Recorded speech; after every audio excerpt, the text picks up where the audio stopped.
নমস্কার, আমি ডক্টর সুস্মিতা বোস। আজকে আমি যেই মেডিসিনগুলো আমি বলবো আপনাদের জন্য, সেটা এখন এই কালী পুজোর সময় খুব দরকারি।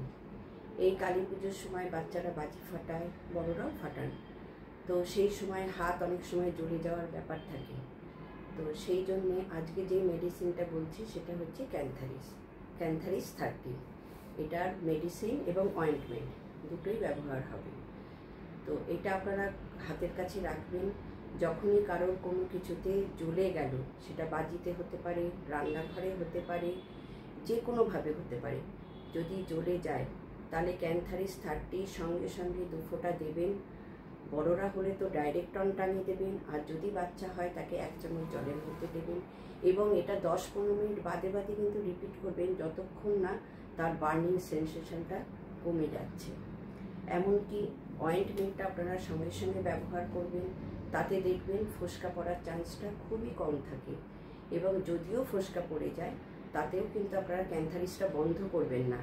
5 দিন 6 দিন ওটাকে আপনারা ব্যবহার করবেন। আর যদি দেখেন একদমই ফোসকা ঠিক হচ্ছে না, তখন মাঝখানে একটা ওষুধ কস্টিকাম 30 খালি 3টে ডোজ দেবেন। আর ক্যান্থারিসের আরেকটা বিরাট উপকার হলো, সেটা হচ্ছে ইউরিনারি ট্র্যাক্ট। আমাদের অনেক সময় দেখবেন ইউরিনে আগে হোক পরে হোক বা ইউরিন করার সময় খুব বার্নিং সেন্সেশন থাকে, পেন থাকে, যেটা আমরা লেডিসরা অনেক সময় হয়তো বাইরে বলতেও পারি না। আপনারা এই ক্যান্থারিস 30টা নেবেন। যত 3বার করে আপনারা এটা 10 দিন 15 দিনও কন্টিনিউ করতে পারেন, তাতে কোনো অসুবিধা নেই। যতক্ষণ আপনার এই অসুবিধাটা একদম চলে না যাচ্ছে ততক্ষণ করবেন। আবার অনেক সময় দেখবেন কিডনি স্টোনের জন্যও আমাদের খুব ইউরিনে অসুবিধা হয়। অনেক সময় অল্প অল্প করে ইউরিন হতে থাকে, একবারে আমাদের ইউরিনটা ক্লিয়ার হয় না। তো তখনও এই ক্যান্থারিসকে আপনারা প্রয়োগ করবেন। 30 পাওয়ারটাই আপনারা প্রয়োগ করবেন। এবং এটা দিনে 3বার 4বারও নিতে পারবেন। বেশি অসুবিধার ক্ষেত্রে 4বার নেবেন, অল্প হলে 3বার নেবেন।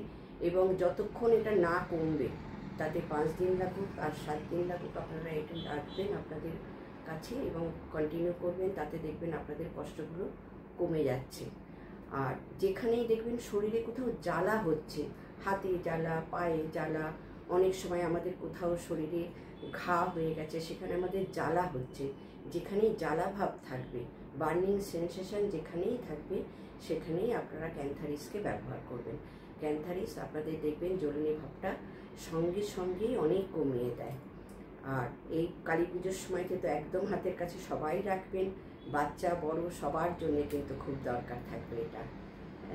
তাহলে আজকে এটাই বললাম, এর পরের দিন আবার আরেকটা মেডিসিন সম্পর্কে বলবো।